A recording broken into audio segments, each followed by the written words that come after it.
em Dayatuba. Eu quero dizer para você, meu amado, que congrega neste lugar, há profeta em Israel, há profeta nesta Jerusalém, há profetas neste altar, há profeta no meio do povo. E a palavra de Deus nos ensina, meus amados irmãos, a recebermos o profeta com honra de profeta. A palavra de Deus nos ensina, meus irmãos, a olharmos o profeta como aquele que fala da boca de Deus para a nossa vida. E eu não estou falando, meus amados irmãos, do profeta de esquina, daquele que nós chegamos lá e corremos, olha, dá uma palavra de Deus para mim. Aonde nós pegamos a Bíblia, meus amados irmãos, levamos junto o profeta, olha pastor, tira uma palavra de Deus aqui para mim hoje. Olha, meus amados irmãos, a Bíblia não é horóscopo de crente, embora alguns o tenham desta forma. A Bíblia é a palavra de Deus revelada. Revelada para quem, pastor? Para mim e para você. Então Jesus Cristo é colocado para fora de Nazaré, lugar onde ele cresceu, conhecido por todos como profeta que não tem honra. Quantos quilômetros tem daqui no Morada do Sol? 7. É um pouquinho mais. Ele sai de Nazaré e vai até Naim, que dá mais ou menos uns 15 quilômetros.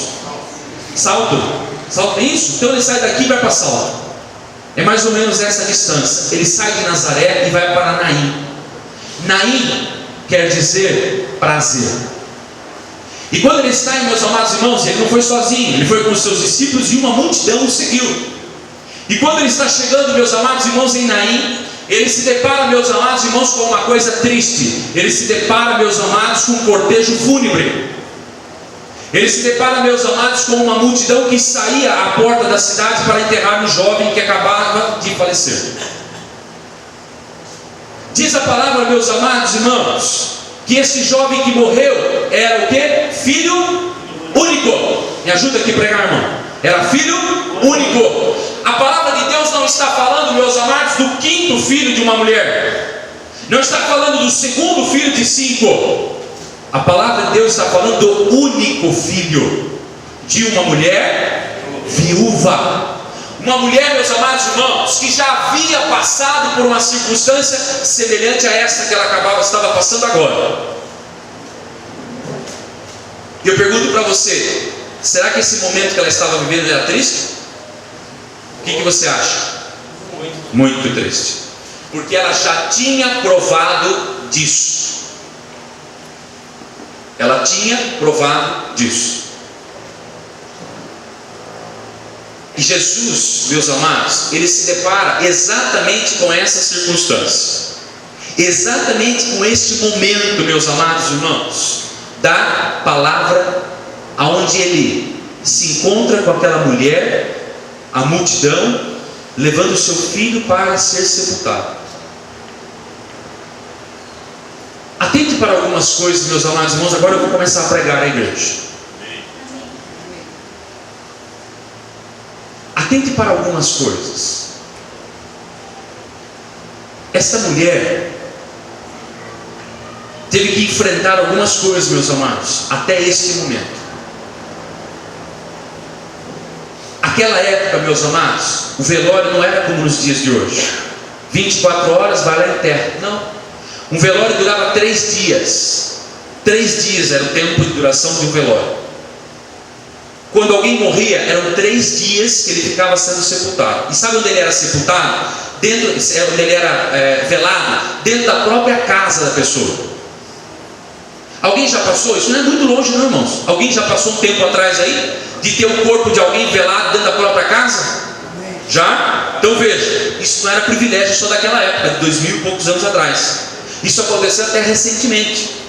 O corpo ser velado dentro da própria casa.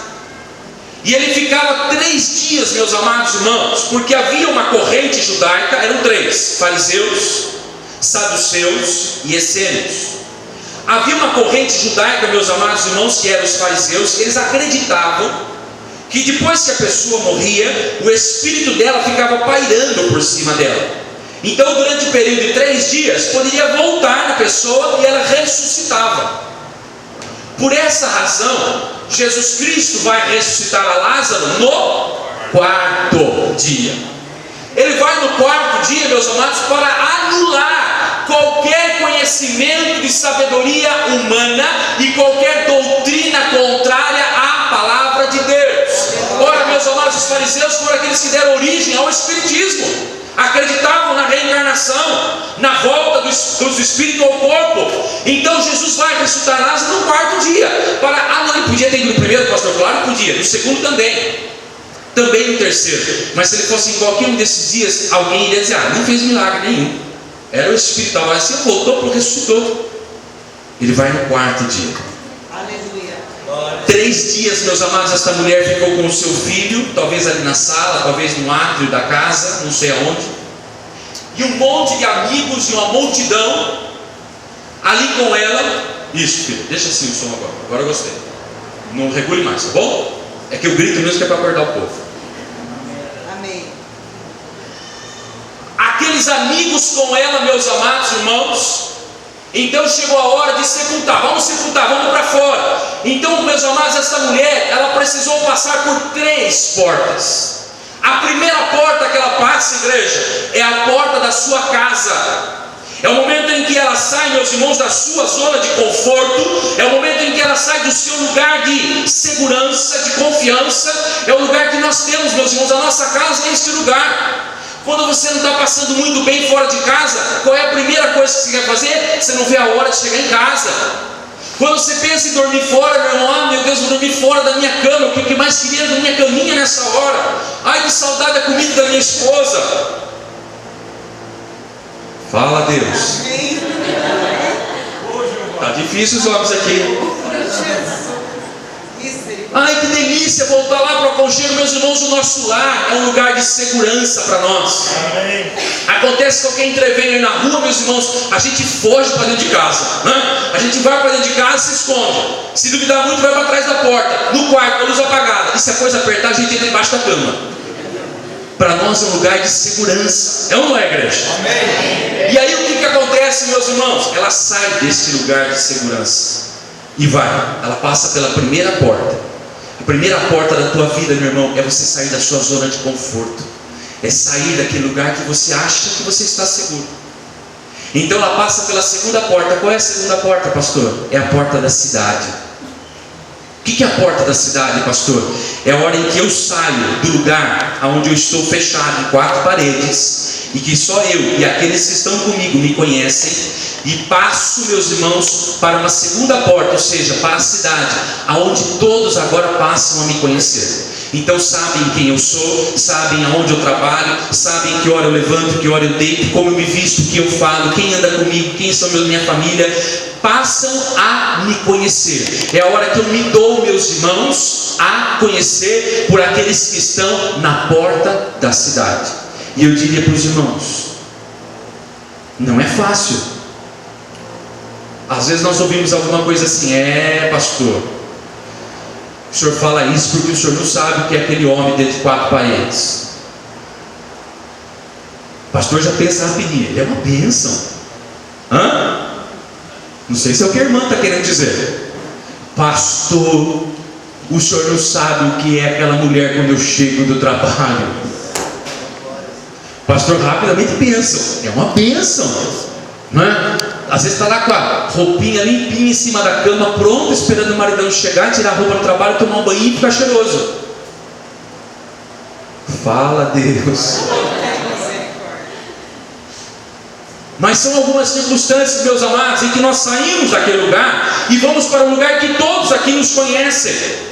E é uma porta difícil de passar mesmo, meus irmãos, porque muitas vezes o nosso pecado ele passa a ser conhecido de todos, a nossa vida passa a ser conhecida de todos. Meus amados, quando Jesus estava sentado escrevendo no chão, pegam uma mulher adúltera, meus amados, e jogam diante dele. Tiraram aquela mulher daquele lugar, meus irmãos, aonde talvez ela se sentia oculta, segura, e ela passa, meus irmãos, para um lugar onde o seu pecado agora passa a ser conhecido. Sabe por quê, irmão? Nada fica encoberto diante do Senhor. Então é a hora em que aquela mulher tem que passar pela terceira porta. É a hora que ela encontra com Jesus Cristo. a porta das ovelhas. É a hora que ela tem que passar pela porta das ovelhas. E talvez você possa dizer, mas pastor, dessa condição, por quê? Ela foi triste, talvez angustiada, desesperada, meus irmãos, perdeu sua única esperança, a única esperança de ter a sua descendência sendo continuada, de ver ali talvez netos nascendo, ter uma família ao lado dela. Não tem mais, acabou o marido, acabou o filho, perdeu tudo, meus amados. Talvez tivesse vindo até no coração dela dizer assim, eu também quero morrer, não quero mais viver para quê? Qual é a esperança de eu continuar vivendo? E ela se depara com a porta da solução dos problemas dela. A porta das ovelhas. Eu quero dizer para você, meu irmão, esta é a melhor porta para você. Esta é a porta que todos nós temos que passar. E às vezes, meus irmãos, é uma porta estreitinha, às vezes é uma porta mais larguinha, às vezes é uma porta mais baixa, às vezes é uma porta mais alta, porque ela é do teu tamanho, irmão. É a porta da ovelha. Amém. Nós estamos buscando a estatura do varão perfeito, mas a porta da ovelha, meus irmãos, ela pega e ela adquire o nosso formato. É do jeitinho que nós somos. Não vai ter espacinho, meu irmão, para alguém querer passar segurando aí na barra da sua calça. Vou aproveitar e trazer junto com o pastor Romero, né? Puxar aqui. Não vai não, irmão. Vai passar só você. Puxa vida, eu achei que agora você ia querer entrar. Vai passar só você nessa porta, irmão. Glória a Deus. Problema não vai com você. Enfermidade não vai com você. Problema familiar não vai com você. Tristeza não vai com você. Angústia não vai com você. Jesus Cristo vai com você. Aleluia! Essa é a vitória, igreja. Essa é a bênção. Que as coisas que para trás ficam, eu avanço, eu prossigo para o alvo da soberana vocação. Jesus Cristo. Ela se depara, meus irmãos, nesta hora maravilhosa, com a porta mais importante. E a hora que ela se encontra com Jesus, o que Jesus fala para ela? O que é que ele fala, igreja? Não chores. Irmãos, 3 dias sepultando o filho, o que é que você mais acha que aquela mulher ouviu? Chegava alguém lá, não chores. Chegava outro, talvez vindo de longe, não chores. Chegava talvez um dos vizinhos ali uma outra hora, não chore. O que essa mulher mais ouviu nesses 3 dias, irmãos? O que é, igreja? Aí chega Jesus, a porta das ovelhas, e fala o que para ela? Tá de brincadeira, né? Alguém deve ter dito assim para Jesus: peraí, o senhor chegou tarde. Está vendo essa multidão que está aqui, Jesus? Todo mundo já disse isso. O senhor não tem uma outra palavrinha? Todo mundo já falou isso. Mas sabe o que acontece, igreja? A última palavra na tua vida é a de Jesus Cristo. Pode uma multidão falar para você, meu amado irmão, o que quiserem falar. A palavra que tem importância para você é a palavra do Senhor na tua vida. Aleluia!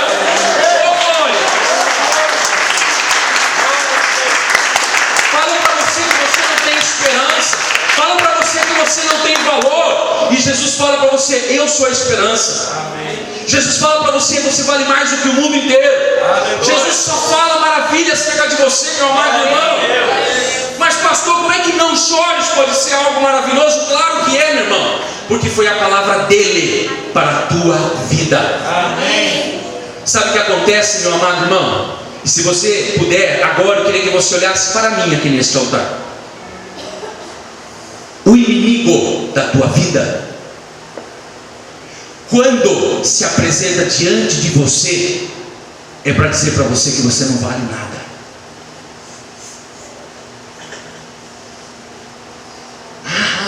Virou crente agora? Você que fazia isso. Que belezinha, agora você está indo para a igreja. Muitos dizem: não há salvação para ele em Deus. Só que o salmista também diz assim: se não for o Senhor que esteve ao nosso lado,